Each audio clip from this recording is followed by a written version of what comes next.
I was recently interviewing a guest on my podcast, and we were talking about sympathy cards. She lost her husband a few years ago, and my husband and I lost our son 21 years ago. And something that she said really resonated with me. She said, I really didn't pay attention to the messages that Hallmark wrote, but I really, really found myself paying attention and being comforted by the messages that people personally wrote inside of the cards. Those were the messages that kept me going. And I have to say, I agree. In my closet, I have a memory box of Brandon, and he only lived 29 days. So I don't have a lot of personal effects from my son. But contained in that box are a few of the cards that sustained us and kept us going through that whole process. And you know what? Not one of the cards I saved has just a simple signature on it.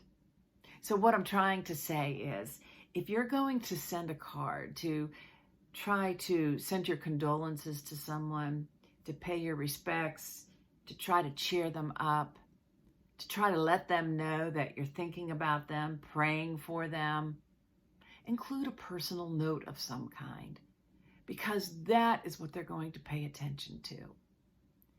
And so a lot of people ask, well, what would I write? What would that look like? Well, if you know or knew the person that they loved, maybe you can share a memory of that person with them, because that's going to be a tangible thing that they have, that they can keep, that they can refer to and look at over and over again. And it might be something about their loved one that they never knew before. And so that might be very important. But it could be something as simple as, I know you must be hurting so bad, and it makes me feel horrible that you're hurting so bad. But please know that my family is thinking about you, and we're sending you love, and we're sending up prayers on your behalf. And I'm going to check on you in the next couple of weeks just to see how you're doing. And if you feel like talking, fine. And if you don't, that's fine too. But just know that you're not alone in this. We're here and we're available, and we'll walk through this with you. It doesn't have to be anything that is genius. It just has to come from your heart.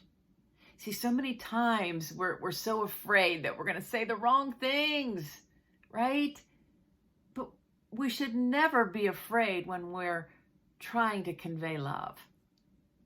So I always say, step out of that fear and step out in love, and you'll be fine. I swear.